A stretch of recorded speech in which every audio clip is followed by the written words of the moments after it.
Tonight on KQED Newsroom, a new year, a new budget for the Golden State. We'll look at Governor Gavin Newsom's top funding priorities from housing to health care. Also, as a tense week between the U.S. and Iran comes to a close, Iranian Americans share their hopes and fears about the latest conflict. And the San Francisco 49ers are top contenders to compete in the Super Bowl. We'll look at the big games and obstacles on their road to victory. Good evening and welcome to KQED Newsroom. I'm Brian Watt. We begin tonight with the new state budget. Earlier today, Governor Gavin Newsom unveiled a $222 billion state budget for 2020. Among the top funding priorities is fighting the surging homeless crisis. The new budget earmarks $750 million in funds to pay for rent and immediate housing assistance for homeless people at the local and state level. That's in addition to an executive order Governor Newsom signed on Wednesday allowing state land to be made available for emergency homeless shelters. Since taking office last year, the governor has also championed cutting health care costs and prescription drug prices. This year's budget includes a proposal to create California's own line of generic drugs by negotiating directly with drug makers. With me now is KQED politics and government correspondent Marisa Lagos. Marisa, welcome. Thanks for having me. So $222 billion, and we got some hints during the week about what was going to be in the budget, but what did you hear today that really stood out for you? You know, I think I would sort of put Governor Gavin Newsom's priorities all under the umbrella of inequality. Big issues, housing and homelessness, really trying to get at those inequalities we see within that system and how to help people who are homeless or struggling to stay in their homes, not just with the money aspect or the house aspect, but the services to keep them stable. When we talk about things like climate change, looking at places that maybe aren't as resilient or how, to protect folks in places where there could be wildfires. And then around education, we heard a lot about trying to really help the kids in poverty in this state whose grades and sort of future is suffering because of that inequality. So this leads to an achievement gap in terms of kids who go to schools in very privileged neighborhoods versus kids who go to schools in poor neighborhoods. How is the governor proposing to address this in his budget? Yeah, so, a few years ago, the state moved to this local control funding formula. He's not messing with that, and that was aimed at giving more resources to the places where they needed it. I think Newsom is going even further. He's proposing almost $1 billion to really target high poverty areas, help train and support teachers to keep them in those places, give them incentives, including grants if they stay for 4 years in one of those places. He said it's self-evident that the real achievement gap is between Black kids and other kids in this state, and that there are 23 high poverty districts that they feel like they can really look at to help close that gap. There's also money in here to help reform the special education system, which is a huge issue. His wife, Jennifer Siebel Newsom, also is spearheading this proposal to increase nutrition assistance in schools by 40%. That's a $70 million program. And we both have kids. You know that a kid cannot learn if their stomach is empty. And so I think that some of this stuff is not new, but the way that he's framing it and trying to really go after it with specific dollars will be interesting to watch. I want to ask you about this proposal to create California's own line of generic drugs. I've never heard it put like that. What's the governor's thinking behind this? So this is part of another broader sort of proposal within the healthcare and pharmaceutical umbrella, where Newsom last year talked about trying to really harness purchasing power. So basically creating a system where cities and counties and nonprofits that provide medicine to people go to pharmaceuticals and negotiate the way that the federal government does for drug prices. This would take it a step further, essentially saying, we want to make our own generic drugs. We will go to existing generic drug manufacturers and contract with them. I don't know exactly what it looks like, Brian. This would be a first in the nation thing, but I think it tracks with sort of the broader thinking that the governor has, which is in a state of 40 million people, let's use that purchasing power to lower prices and give more people access to medicine and healthcare. Fighting climate change has also been a top priority for the governor. And in this latest budget, he's asking for a $4.75 billion quote, climate resilience bond. Right. He wants to put this on the November ballot. So what do we know about this? Not a lot of details yet, but what I can tell you is that this is framed in the budget as essentially a way for the state to sort of invest in infrastructure, whether that be natural resources or actual existing infrastructure, things we need to build to help communities that might have problems as sea levels rise or as fires keep burning, sort of be resilient to that. So a little unclear, but I think, as you said, this will come before voters. And I think what will be interesting to see is how that infrastructure element, we always hear in Washington and in Sacramento how much infrastructure sort of has two ways that it benefits folks. It creates jobs, and then it creates whatever infrastructure we're talking about. So I think we'll be waiting for details to see that and to see how much, say, labor unions want to come on board to help with that. And of course, homelessness hangs over so much of the political discussion, any budget discussion with any city, with any state. The governor said last year he was going to appoint a homelessness czar, which he then abandoned doing in favor of a task force to address this issue. So how is his approach to fighting homelessness different or a continuation from last year? I think it's a continuation. The governor actually said today that he is the homeless czar. He's really, and I think that does tell you that this is something that is a key priority for Newsom, this administration. I think you know as well as I that that's something that voters are going to judge him on because it is such a visible crisis on our streets around the state.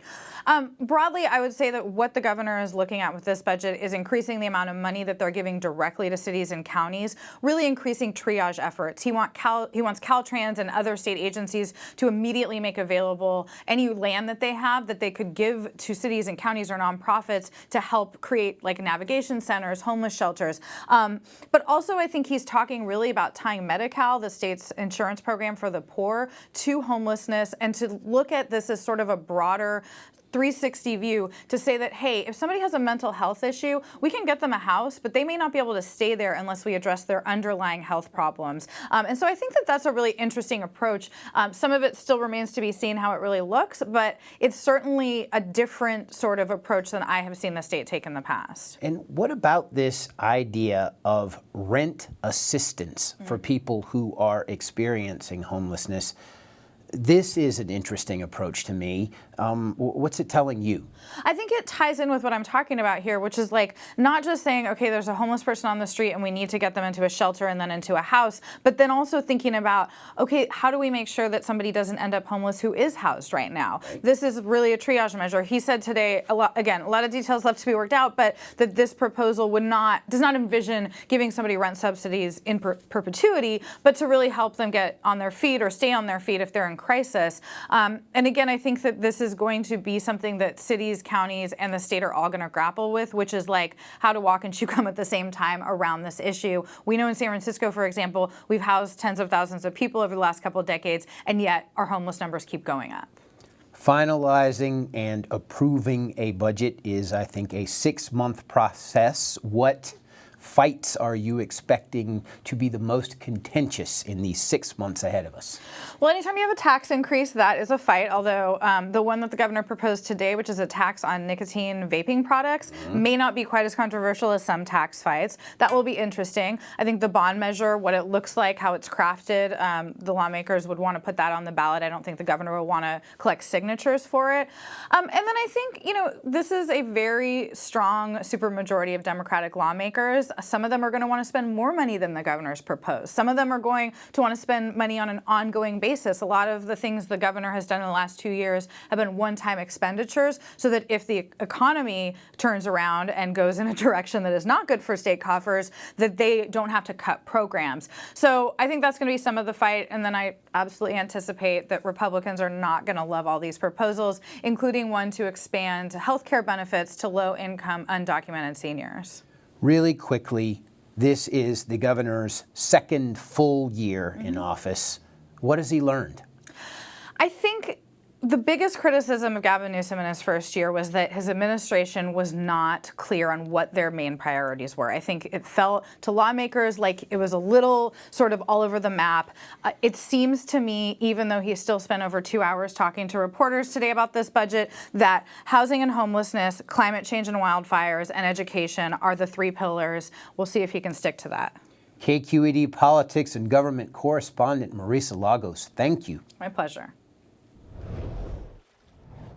This week, Iran fired more than a dozen missiles at 2 U.S. military bases in Iraq, causing damage but no injury to U.S. troops stationed there. The attack was in retaliation for a U.S. airstrike ordered last Friday by President Trump that targeted and killed Iranian General Qasem Soleimani. On Wednesday morning, President Trump promised a new round of economic sanctions against Iran, but no new military action. And while war between the U.S. and Iran now seems unlikely, the volley of attacks stirs fresh worry and tension for the hundreds of thousands of Iranian Americans who call California home.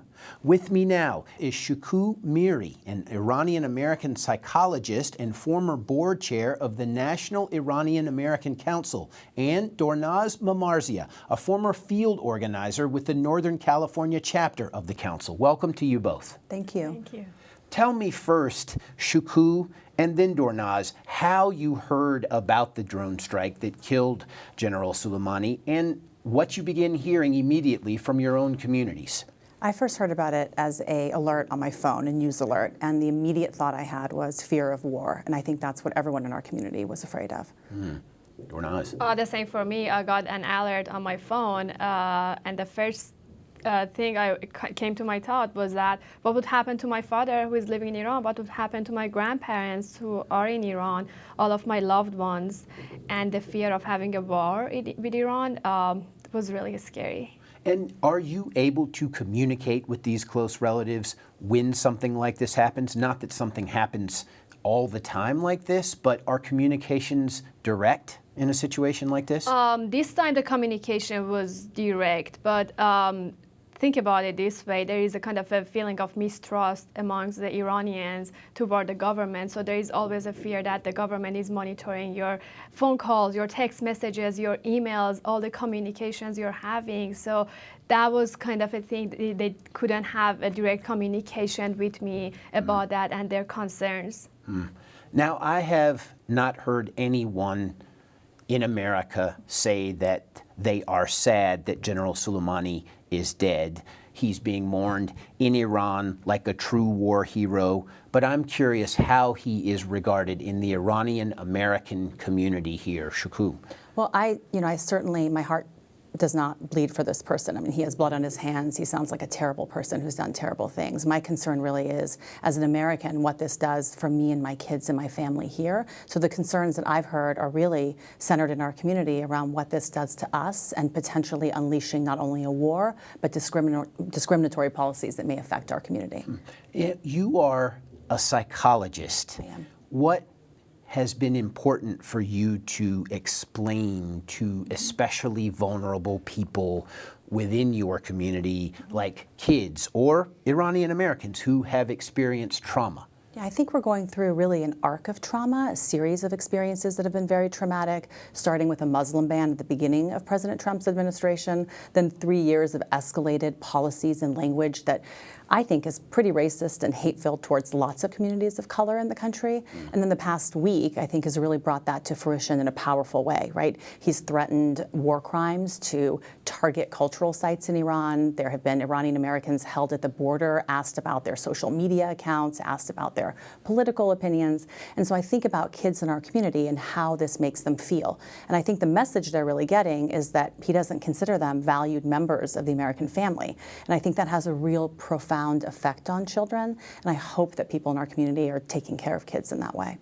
Can I ask both of you if you know people who might have been detained at a border? Dornaz first. Yes, I have friends of friends who been detained at the border, and they were kept for more than 12 hours with a kid. That was really scary. I'm talking about professionals. They're working for tech companies in Seattle, and they were detained in the border for more than 12 hours. Shuku, I'm hearing reports at the Canadian border, like it can be even longer than 12 hours. Right. Right. Well, longer than 12 hours, and I think also to remember, like, kids are watching this process. Like, how does it feel for an American kid to sit at a border detained without questions being, answered for no reason, right? What they're really being told is you're a second-class citizen, right? They're being told that from their president. They're being told that from the policies and from their experiences. So that's really my concern for my community is how do we take care of kids? How do we ensure that we're communicating to them, that grown-ups will manage these stresses? We can vote, we can understand politics, but their experience is very different, and I think they need to be taken care of in a different way. Now, you're a mom. I am. How are you, and your kids are not teenagers yet, how are you talking to them about what has happened this week? Yeah, I'm integrating a lot of what I tell my patients, which is I try to be honest. I try to answer the questions that my son, who's old enough to have questions, asks me. But I also really know that the research shows too much exposure to language and visual images of war can be really scary for kids. So I think the big message I have is, like, protect your kids, talk to them, answer questions, and remind them that they're valued members of the American family. I want to ask you both about social media during these times, because I feel like this conflict is perhaps the biggest one since social media has really become a true force in our lives. What have you seen on the platforms that you visit in social media that has worried you with regard to the Iranian American community and really just the dialogue in general? I'll start with Dornaz. Most of my friends, most of the people I'm following on social media are Iranians, or they're either in Iran or living abroad. But the thing is that one thing I'm seeing is that the community is really divided over that. So a group of individuals, specifically those who are living in Southern California, a little bit older, they're really pro the regime change, even having a war with Iran. A group hates Trump administration's action that killed Qasem Soleimani last week. So in this sense, there is a kind of a dividedness amongst our community. So I'm seeing that a group of my friends went to Qasem Soleimani mourning. So a few days ago, it's kind of getting different views from different kind of perspectives and a spectrum of Iranian American community and Iranians within Iran. Shaku. I'm really troubled by I think the coarsening of the language around this issue. I mean, if we are going to go to war, I think it's especially hurtful when role models like professional athletes. There was a Major League Baseball player, a former Giants player just this week, who was tweeting about how he was apparently excited about the war so he could kidnap Iranian women and bring them here. And so I worry about how, This is Aubrey Huff's tweets, That's right? right. That's Okay. right. Wow. Yes. And so I think, really inappropriate, really scary. And again, what is the message that tells our community? What is the message that tells our kids, right? That things like war, sex trafficking, kidnapping women, that these are all somehow okay. So we've been seeing a lot of disturbing content, I think, in social media that really escalates a lot of hurt and makes people feel unsafe. I want to ask both of you what you think it means to be an Iranian American today. I'll start with Shaku. I always use the analogy of being the child of parents who are divorcing in a really complicated, aggressive way. So I feel torn. I have two parts of my identity. I'm an American. I've been here my whole life, essentially. I immigrated straight to San Francisco as an infant with my parents. Being American is something I'm very proud of, and I love my country and do the best I can to be of service to it. But I also have this part of my identity that is Iranian, that is my cultural heritage. So I feel very torn, and I think a lot of people in my community feel torn. Dornaz. It's a little bit different for me. I grew up my entire life in Iran, so I moved here in 2009. That's why I have a strong root to Iran. What I'm seeing is really disappointing me. So whatever I'm seeing in the news, it's like a sharp thing on my soul. So a part of me really appreciate what the U.S. offered me as a free country in terms of freedom of speech and having opportunity to pursue my passion, which was being an activist. I couldn't pursue that in Iran. On the other hand, it's kind of a critical moment for first-generation Iranians, so I always feel myself as a second-class citizen. Thanks to both of you. Dornaz Mamarzieh, former field organizer for the Northern California chapter of the National Iranian American Council, and Shaku Miri, an Iranian American psychologist. Thanks so much. Thank you. Thanks for having me.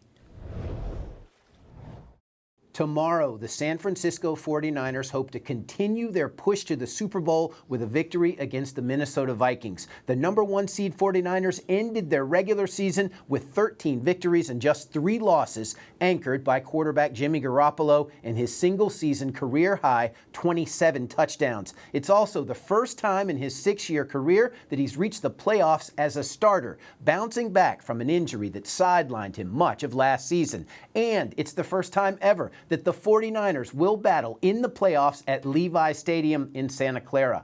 With me now is the host of the Mark Willard Show on KNBR, Mark Willard. Welcome. Thank you very much for having me. So the question is, do the 49ers benefit from this week off that they just had, or is it going to kill their momentum? No, there's no question they needed it. There's a conversation about that often in the NFL playoffs. They call it rest versus rust. There are teams that have come out sleepy at times in the past, but the 49ers, no question, needed this, really for a couple of reasons. I think both there was a physical rest that they needed. There are some players who will be coming back, especially on the defensive side, back healthy. Quan Alexander, Jaquiski Tartt, possibly D Ford. They're hoping he's going to be a game-time decision. But I think they also needed a mental break. The last half of the season, they played some big-time games, and it was a big-time opponent. Every week they went to New Orleans, they went to Baltimore, even the last game of the season, going to Seattle and getting a victory there. So I think they needed a mental break as well. And this is as healthy as they have been all season. What does the return of these players do for the defense? What was missing? Yeah, well, it changes everything. The first half of the season, the 49ers were a defense for the ages. I mean, they were really starting to trend toward being a record-setting type defense. And then some of those names I mentioned started going out. It made them a little bit more youthful. It took away some of the things that they really specialized on. Their defensive line throughout the first half of the season was unstoppable. And because D Ford went out, he's on one end, Nick Bosa's on the other. Without D Ford, offenses were able to slide all of their double teams over to Nick Bosa and sort of neutralize it a little bit. It was still a good defense. It just wasn't a great defense. If they're healthy again, they can go back to being great this week. So if I'm the Minnesota Vikings coach, what are the weaknesses in the 49ers that I'm looking to exploit, especially if this defense is backfiring on all cylinders? Yeah, the one thing that they haven't been perfect with all season is stopping the run, and the Vikings have a very good running back. His name is Dalvin Cook, and he is one of the best in the NFL, absolutely. And the Vikings in general are a team that likes to run the ball. They actually switched up their offensive scheme this year from last year and played much better and obviously made it to the playoffs this year, which they did not last year. And that was keyed by centering on the run game a little bit more. That's the first thing they're going to try to do is get Dalvin Cook going. If the 49ers can even slow him down a little bit, they're going to be in a really good spot. Let's talk about Jimmy Garoppolo. 2 Super Bowl rings already, but they come from his time as a backup to Tom Brady. Does getting a team into the Super Bowl, maybe winning the Super Bowl, does that put him in the elite category? Yeah, it's probably a little early in his career to have that kind of a conversation, but I tell you what, he certainly answered a lot of questions throughout this regular season that people still had. We've heard of him, heard about him for a long time. He got a big contract, and a lot of people thought, hey, this is all happening a little bit fast because he hasn't really achieved anything. Well, now he has. Now he's gone through a full regular season, 13-3, got the 1 seed. But this almost kind of starts a new clock because this is now his playoff resume that he needs to go build. Certainly, if he goes all the way through and gets to or even wins a Super Bowl, then yes, you're going to start hearing people putting him on a short list of at least the next generation of great quarterbacks. It has to mean something to bounce back from an injury, a big injury that knocks you out for quite a while. That's got to be a pretty, I mean, not that you want a player to get injured or a player wants to get injured, but to come back from an injury, I think of other quarterbacks who struggled after some big injuries and seemed to remain injured. But this is a big deal for Jimmy Garoppolo. No doubt about it. And there's something, I think, for every athlete when they feel like they can't trust their own body. I mean, their body is their office in many ways. And so they've got to feel safe in that situation. And at the beginning of the year, preseason, there were some moments where Jimmy looked like he was going through the process of being able to trust his knee again after a torn ACL early in the season last year. And so he went through that, and that's the other great thing about this season. I mean, he really did keep getting better every week, not only physically, but there were fewer mistakes in the second half of the season than there were in the first. And he's a guy that's just shown himself to handle pressure and situations like battling back from injury very well. The 49ers are favored. They are supposed to beat the Vikings. Don't want to get too far ahead, but it's hard not to start thinking about who they would rather play in the next game. So, who do you think the 49ers would rather play? Well, it has to be the Packers, just because they came here once already and the 49ers won by almost 30 points. Seattle, on the other hand, has Russell Wilson, and even though the 49ers, in theory, are a better team man for man than the Seahawks know them well. They've played twice a year. They won at Levi Stadium earlier this year, and Russell Wilson is just a magician. So it also would hurt 49er fans a lot more if their season ended at the hands of their rival. Like, there is no love lost there. So I think the path of least resistance, if the Niners are good this weekend, would be to see Green Bay next weekend. But boy, would it be a high-stakes tiebreaker to face the Seahawks. That would be TV. Yes, it would. Yes, it would. So does experience in the playoffs play a role? This is not a seasoned veteran team when it comes to the playoffs, especially when you think about teams like the Packers and the Seahawks. Yeah. Does that play a role here? It's got to play some sort of a role, although there are guys that the inexperienced guys can lean on. Richard Sherman is the spokesman of the defense. He has won a Super Bowl. And Jimmy Garoppolo, as you mentioned, he's been in that environment for much of his career with his time with the Patriots. But nothing takes nothing is a substitute for going out there and actually doing it. But I'd also counter with those games I talked about in the second half of the season that the 49ers played. While they weren't true playoff games, they weren't elimination games, they were as high leveraged and as high emotion as there is in the NFL. So it feels like a battle-tested team that is used to big moments. So I don't expect there to be a long learning curve in the first quarter of this game. Mark Willard, host of The Mark Willard Show on KNBR. Thanks a bunch. Thank you for having me. And that'll do it for us. As always, you can find more of our coverage at kqed.org/newsroom. I'm Brian Watt. Thank you for joining us.